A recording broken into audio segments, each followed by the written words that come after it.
ครีมหลักหมื่นจริงๆแล้วต้นทุนราคาเท่าไหร่ของราคาแพงดีกว่าของราคาถูกเสมอจริงไหมและสินค้าบิวตี้เนี่ยขายฟังก์ชันหรือว่าขายไลฟ์สไตล์กันแน่เบื้องลึกเบื้องหลังวันนี้เนี่ยเราจะมาเจาะลึกประวัติเบื้องหลังแบรนด์ La Mer นะครับเพื่อพยายามตอบคำถามเหล่านี้กันเพราะถ้านึกถึงเคาน์เตอร์แบรนด์ราคาแพงที่เป็นสัญลักษณ์ครีมแพงในอุดมการณ์ของหลายๆคนเนี่ยก็น่าจะหนีไม่พ้นสินค้าจากแบรนด์นี้อย่างเช่น Moisturizer Creme de la Mer ขนาด 15ml เนี่ยราคา 4,900 บาท 30ml 9,400 บาทนะครับและ 60ml เนี่ยราคา 17,000 บาทเลยทีเดียวใครที่ติดตามช่องพลิกหลังกล่องมานานเนี่ยคงจำได้นะครับว่าอิงในวัยเยาว์ก็เคยทำคลิปวิเคราะห์ส่วนผสมของ Creme de la Mer ไปแล้วแต่รายการเบื้องลึกเบื้องหลังนี้เนี่ยเราจะมาเจาะลึกกว่าเดิมนะครับไขความลับไปถึงต้นกำเนิดของแบรนด์เลยอะไรทำให้สินค้าจากแบรนด์นี้แพงขนาดนี้แต่ยังเป็นแบรนด์ที่ชนะใจคนทั่วโลกจนกลายเป็นแบรนด์มูลค่าพันล้านเหรียญได้และนี่คือเบื้องลึกเบื้องหลังตอน La Mer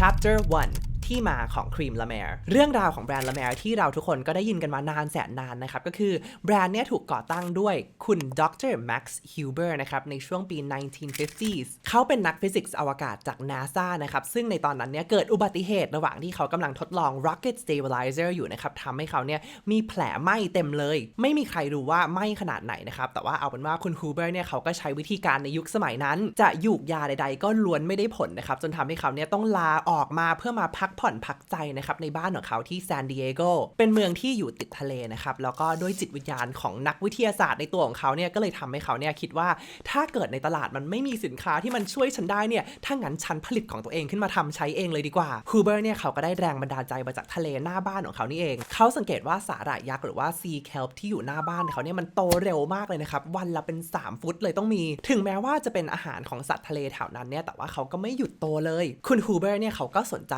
การเจริญเติบโตอันนี้มากเลยนะครับเขาก็เลยลองเก็บมาทดลองวิจัยดูนะครับโดยใช้เวลา12ปีทดลองกว่า 6,000 ครั้งเป็นคนที่ไม่ยอมแพ้อะไรง่ายๆจริงๆนะครับสาหร่ายสายพันธุ์นี้เนี่ยชื่อว่า Macrosis pyrifera นะครับเขาเนี่ยเอามาหมักกับส่วนผสมเคมีต่างๆแล้วก็น้ำมันหอมระเหยสกัดจากหลายสิ่งเลยใช้เวลาหมักทั้งหมดประมาณ 3-4 เดือนนะครับรวมถึงการใช้คลื่นแสงสีเสียงต่างๆนะครับเปิดวนไปวนมาให้เร่งปฏิกิริยาการหมักนอกจากนี้เนี่ยเขาก็ยังเติมสารต้านอนุมูลอิสระมาจาก Lime tea ลงไปด้วยนะครับโดยมาจากการสกัดเปลือกมะนาวอย่างช้าๆใช้เวลาทั้งหมด1เดือนทั้งหมดเนี่ยทำให้คุณฮูเบอร์เขาก็ผลิตครีมออกมาได้ตัวหนึ่งนะครับที่เขาเคลมว่าสามารถรักษาแผลให้หายได้เร็วมากครีมตัวนี้มีชื่อว่า Creme de la Mer นะครับแปลว่า Cream of the Sea นะครับแล้วก็วางขายครั้งแรกเลยในปี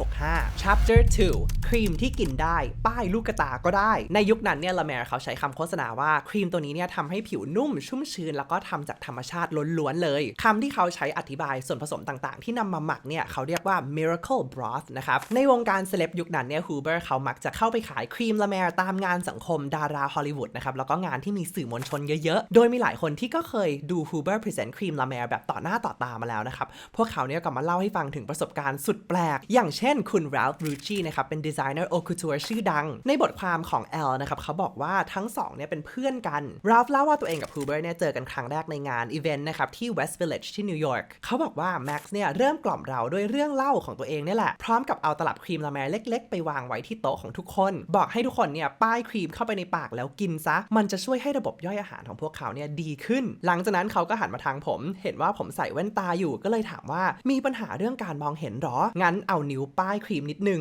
เอาไปแตะน้ำแล้วก็ป้ายที่ตาตัวเองสิในขณะที่อธิบายอยู่เนี่ยเขาก็หมุนตัวกลับไปสาธิตเรื่องมหัศจรรย์นั้นให้ดูด้วยตัวเองเลยหลังจากนั้นลัทธิแปลกๆนี้ก็ก่อตัวขึ้นมาด้วยความที่เขาเป็นคนโดดเด่นเปล่งประกายมีคาริสมาแล้วก็เป็นหัวใจของพาร์ตี้ทั้งหลายเนี่ยทุกคนก็เลยเคลิ้มไปว่าเมื่อได้เจอกับแม็กซ์เนี่ยก็เหมือนได้เจอกับน้ำพุวิเศษที่พุ่งพวยให้กระชุ่มกระชวยหัวใจเหมือนได้กลับกลายเป็นคนหนุ่มสาวอีกครั้งคุณลินดาเวลส์นะครับบรรณาธิการความงามชื่อดังที่เคยผ่านนิตยสารใหญ่ๆมาแล้วนะครับอย่างเช่น Vogue Allure New York Times นะครับแล้วก็ Glamour เขาก็ได้เล่าถึงบทสัมภาษณ์เกี่ยวกับความทรงจำสมัยเริ่มต้นทำงานเป็นนักเขียนแฟชั่นแรกๆนะครับฉันจำผู้สร้าง Creme de la Mer ได้ ผู้ชายคนนี้ชื่อแม็กซ์ฮูเบอร์ตัวเขามีเรื่องปริศนารายล้อมไม่ว่าจะเป็นเรื่องที่คนสงสัยว่าเขามีตัวตนอยู่จริงไหมหรือเป็นแค่เรื่องเล่าตำนานเท่านั้นแต่เคยมีครั้งหนึ่งเขามีนัดกับที่ออฟฟิศ Vogue แต่ไม่มีใครสังเกตเขาเลยจนกระทั่งมีคนบอกให้ฉันเนี่ยไปคุยกับเขาสินั่นแหละเป็นครั้งแรกที่ทำให้ฉันเนี่ยได้พูดคุยกับคนที่ผลิตครีมตัวนี้จริงๆถ้าจะพูดให้สุภาพหน่อยเนี่ยคือเขาค่อนข้างจะแปลกเขาหยิบครีมขึ้นมาแล้วทาที่ตา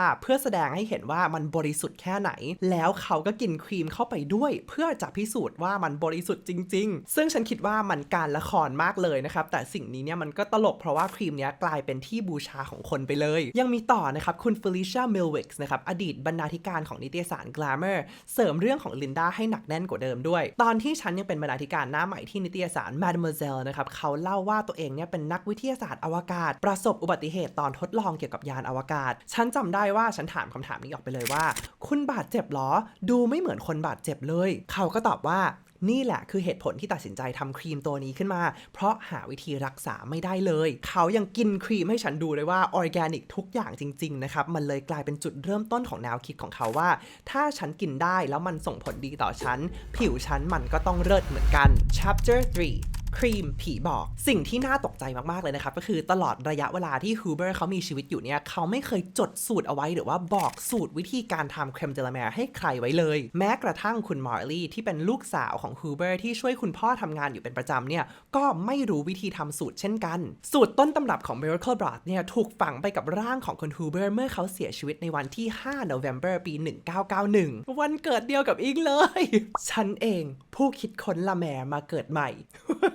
จริงๆ Estee Lauder นะครับบริษัทเครื่องสำอางแล้วก็สกินแคร์ระดับท็อปของโลกเลยเนี่ยเขาก็มีแพลนหรือว่ามีความอยากที่จะซื้อบริษัทละแมร์มานานแสนนานมากๆแล้วแต่ตอนที่คุณฮูเบอร์มีชีวิตอยู่เนี่ยเขาก็ยืนกรานว่าจะไม่ขายแบรนด์จนกระทั่งคุณฮูเบอร์เขาเสียชีวิตไปเนี่ยลูกสาวของเขาคุณมอร์ลี่เขาก็ยอมขายให้กับ Estee Lauder ในปี 1995 นะครับแต่ปัญหาคือหลังจากที่ Estee Lauder ซื้อกิจการไปแล้วเนี่ยทางทีมเขาไม่สามารถเลียนแบบกระบวนการผลิต Miracle Broth ได้คุณแอนดรูว์ เบลแวคควานะครับ R&D ของ Estee Lauder ในช่วงนั้นเนี่ยเขาให้สัมภาษณ์ว่าเขาได้เดินทางไปที่ lab ของ Huber ซึ่งพอเปิดประตูเข้าไปเนี่ยก็พบกับภาพที่ไม่เคยคาดคิดเลยมีหม้อต้มหมักสาหร่ายนะครับมี soundtrack เปิดเพลงอยู่นะครับไม่รู้ว่าเป็นเพลงอะไรนะครับอาจจะเป็น music lover หรือเปล่าให้สาหร่ายฟังยังไม่หมดเท่านั้นนะครับมีไฟดิสโกเทคกระพริบไปมาเพื่อกระตุ้นการหมักบ่มในขณะเดียวกันเนี่ยเวลาไทม์ไลน์ก็กระชั้นชิดขึ้นเรื่อยๆนะครับทางทีมต้องรีบแกะสูตรให้สำเร็จก่อนวันรีลอนช์ของแบรนด์ที่เข้าใกล้ขึ้นเรื่อยๆคุณโจเซฟ กูเบอร์นิกนะครับหัวหน้าทีมวิจัยของ Estee Lauder ในตอนนั้นเนี่ยก็ได้ส่งครีมทดลองสูตรใหม่ที่พวกเขาพยายามทำกันขึ้นมาเนี่ยให้ลูกค้าเก่า VIP หลายๆคนที่เคยใช้ละแมร์สูตรของ Huber มาก่อนแต่ทุกล็อตโดนรีเจ็คหมดเลยนะครับด้วยเหตุผลว่าเนื้อและผลลัพธ์เนี่ยไม่เหมือนเดิมด้วยความสิ้นหวังเนี่ยคุณกูเบอร์นิกเขาต้องหันไปหาวิธีทางเหนือธรรมชาติได้มีการจ้างร่างทรงนะครับเพื่ออัญเชิญดวงวิญญาณของ Huber มาเข้าร่างเพื่อขอสูตรต้นฉบับแบบเป๊ะปังคุณเดวาควาบอกว่าวิญญาณของ Huber เนี่ยได้บอกกับทีม R&D ของ Estee ย้ำๆเลยนะครับว่าที่มันไม่เหมือนเดิมเนี่ยเพราะพวกเขาไม่ได้เปิดคลื่นเสียงและแสงไงล่ะสาได้ชอบดิสโกเทคชอบเพลงมาชาเธอไม่รู้หรือไงเหตุผลที่ทางทีมไม่ได้เปิดในตอนแรกเนี่ยเพราะคิดว่ามันเป็นเรื่องไร้สาระนะครับแต่ว่ามาถึงขั้นนี้แล้วไม่มีอะไรจะเสียแล้วก็เลยลองเสี่ยงดูนะครับซึ่งผลการทดลองเนี่ยมันดันเป็นไปในทิศทางที่ดีขึ้นทำให้แสงและเสียงเหล่านี้เนี่ยมันกลายเป็นหัวใจสำคัญของ Miracle Broth ที่ทีมละแมร์เนี่ยเอามาทำการตลาดถึงทุกวันนี้แต่สิ่งนี้มันมีงานวิจัยสนับสนุนจริงไหมนะครับทางอิงแล้วก็ทีมงานทุกคนก็ได้ไปลองคุยงานวิจัยมาให้ดูเรียบร้อยแล้วมีอยู่อย่างน้อย2งานวิจัยที่ยืนยันว่าการเปิดคลื่นเสียงอัลตราซาวด์ความถี่ต่ำให้พืชฟังเนี่ยอาจจะช่วยเร่งกระบวนการหมักได้แต่อยู่ภายใต้เงื่อนไขว่าถ้าเปิดอย่างเข้มข้นเพียงพอซึ่งณปัจจุบันเนี่ยเรายังไม่มีแหล่งข่าวไหนที่บอกเราได้นะครับว่าสูตรของ Huber เนี่ยเขาใช้ความถี่หรือว่าความเข้มข้นระดับไหนเป็นข้อมูล Top Secret ที่ทางแบรนด์เขาไม่เปิดเผยให้เรานะครับ Chapter 4 La Mer ก็คือ Fancy Nivea หรือเปล่าในช่วงหลายปีที่ผ่านมาเนี่ยมีหลายคนนะครับรวมถึงอิงเองด้วยนะครับก็เคยตั้งคำถามว่า Creme de la Mer มันก็คือ glorified Nivea Cream หรือเปล่าดังที่อิงในวัยเยาว์ก็เคยทำคลิปอธิบายนะครับว่าจริงๆแล้วเนี่ยทั้ง2ตัวมีความคล้ายคลึงกันมากเลยนะครับ5ปีผ่านไปนะครับวันนี้อิงก็ขอมาลงรายละเอียดเพิ่มเติมอีกนิดนึงละกันนี่คือตารางของส่วนผสม Creme de la Mer แล้วก็ Nivea Cream กระปุกละ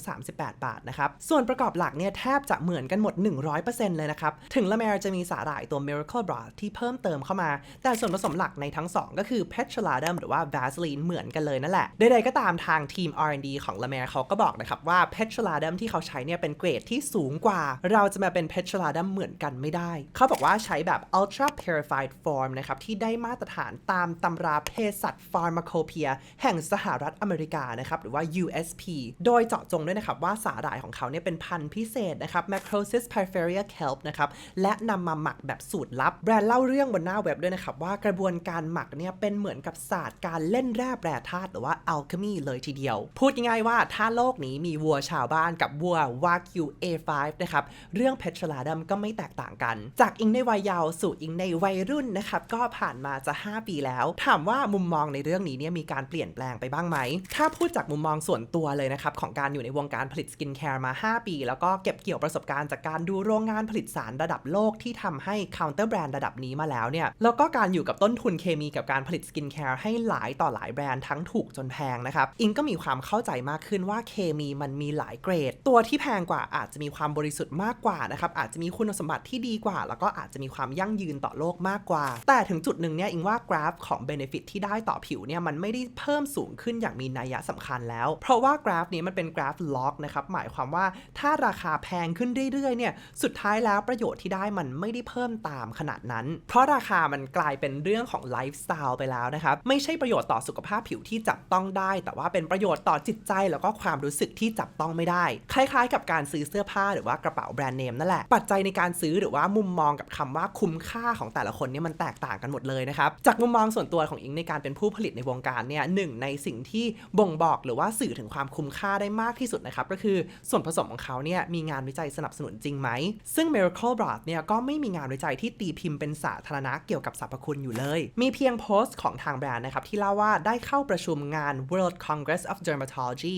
ที่มีการรับรองว่าส่วนผสม Sea Kelp ใน Crème de la Mer เนี่ยช่วยในเรื่องของการลดริ้วรอยได้ Chapter 5 วิเคราะห์ที่มาของราคาที่แพงเหนือระดับถ้าอย่างนั้นเนี่ยราคาที่แพงมาจากไหนนะครับสิ่งที่เราสามารถทำได้เนี่ยก็คือดูรายงานประจำปีของ Estée Lauder เนี่ยแหละเมื่อขุดตัวเลขลงไปเนี่ยจะเห็นว่ามีหลายอย่างที่น่าสนใจมากๆเลยนะครับเรามาดูอย่างแรกกันเลยนะครับค่าใช้จ่ายของการทำ R&D หรือว่า Research and Development นะครับพูดง่ายว่าค่าพัฒนาสูตรสกินแคร์จะเห็นว่าคอสตรงนี้เนี่ยอยู่ในหลักร้อยล้านนะครับอาจจะฟังดูเหมือนเยอะมากเลยนะแต่ว่าเมื่อเราเทียบกับรายได้ทั้งปีแล้วเนี่ย R&D ตีเป็นสัดส่วนแค่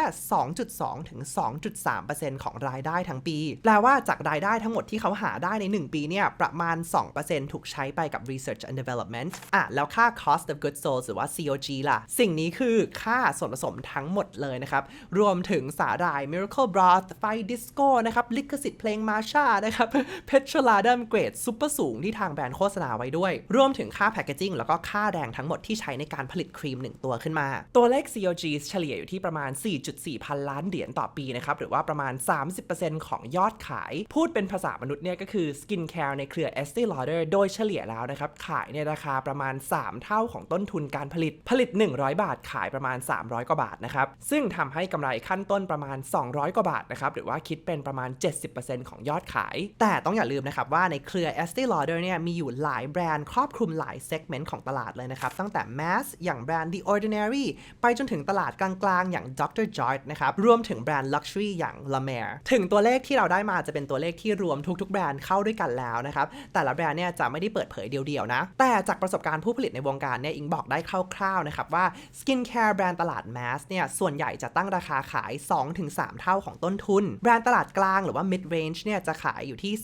3-4 เท่าของต้นทุนนะครับตลาด Premium 4-5 เท่าของต้นทุนและตลาด Luxury 10 เท่าหรือว่ามากกว่านั้นเลยนะครับของต้นทุนตัวเลขพวกนี้ถือว่าเป็น benchmark ของวงการ beauty นะครับในส่วนของ La Mer เนี่ยเราก็ไม่สามารถฟันธงได้แบบแน่ชัดหรอกว่าตัวเลขจริงๆมันเท่าไหร่นะครับอาจจะมากกว่าหรือว่าน้อยกว่า benchmark ก็ได้เหตุผลที่แบรนด์ต่างๆในวงการ beauty นะครับโดยเฉพาะใน segment luxury เนี่ยต้องบวกกำไรไปเยอะขนาดนี้เนี่ยเป็นเพราะว่าเขาต้องมีค่าใช้จ่ายในการดำเนินธุรกิจที่สูงมากโดยเฉพาะค่าการตลาดนะครับเพราะสินค้า luxury เนี่ยมักจะขาย lifestyle นะครับซึ่งการที่จะสร้างภาพนี้ขึ้นมาได้เนี่ยมันต้องใช้เงินทุนมหาศาลเลยในการจ้างดาราพรีเซนเตอร์ทำแอดต่างๆเมื่อดูค่าใช้จ่ายด้าน marketing ของ Estée Lauder เนี่ยจะเห็นว่าอยู่ในหลักพันล้านนะครับตีเป็นสัดส่วนคือ 20 ถึงเกือบ 30% ของรายได้ทั้งปีเลยพูดง่ายๆว่าจากยอดขายที่ทำได้ทั้งหมดใน1ปีเนี่ยประมาณ 20 ถึงเกือบ 30% เนี่ยไปลงกับค่าการตลาดใดๆก็ตามสิ่งหนึ่งที่ financial report พวกนี้บอกเราได้นะครับก็คือยอดขายของ La Mer เนี่ยเพิ่มขึ้นทุกปีเลยใน report เนี่ยบอกเลยนะครับว่ามาจากการที่ตัว Crème de la Mer มียอดขายที่ดีขึ้นทุกปีซึ่งสวนกระแสกับแบรนด์ luxury หลายๆแบรนด์นะครับรวมถึงบางแบรนด์ที่อยู่ในเครือเดียวกันด้วยนะครับที่ยอดตกเยอะเลยนะครับตั้งแต่ช่วงโควิดมาแสดงให้เห็นถึงความแข็งแกร่งของแบรนดิ้งแล้วก็ฐานลูกค้าที่รักแล้วก็ชอบใช้แบรนด์ La Mer จริงๆและเป็นอีกหนึ่งสัญญาณที่ดีที่แสดงให้เห็นนะครับว่า Crème de la Mer เนี่ยน่าจะเป็นครีมที่ใช้ดีจนลูกค้าหลายๆคนเนี่ยก็ต้องกลับมาซื้อซ้ำปัจจุบันเนี่ยอิงคิดว่า La Mer เป็นมากกว่าแค่สกินแคร์แล้วนะครับมันเป็นเครื่องบ่งบอกถึงสถานะของคนใช้มากกว่าแค่ผลลัพธ์กับผิวเราต่างรู้นะครับว่ากระเป๋าที่ราคาแพงที่สุดนะครับจะใช้หนังที่ดีที่สุดใช้ความปราณีตใช้ชั่วโมงในการผลิตมากแค่ไหนเนี่ยแต่สุดท้ายแล้วลูกค้าที่ซื้อกระเป๋าแบรนด์เนมเนี่ยก็เลือกจากอะไร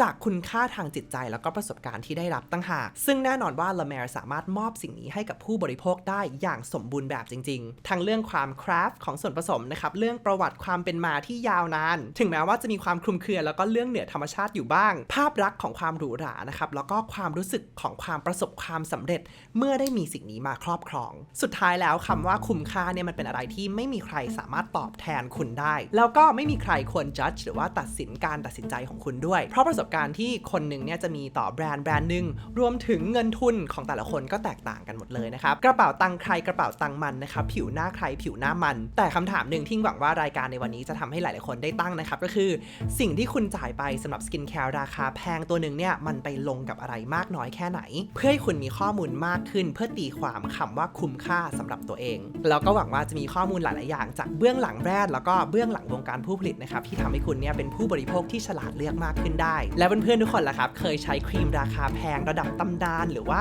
ผลิตภัณฑ์จากแบรนด์ La Mer บ้างไหมมีประสบการณ์ยังไงรู้สึกว่าคุ้มค่าไหมนะครับหรือว่าพฤติกรรมของคุณเนี่ยเปลี่ยนแปลงไปบ้างไหมในหลายปีที่ผ่านมาแชร์ให้ดูกันได้ในคอมเมนต์ด้านล่างเลยนะครับสำหรับวันนี้ก็ขอบคุณที่ติดตามนะครับ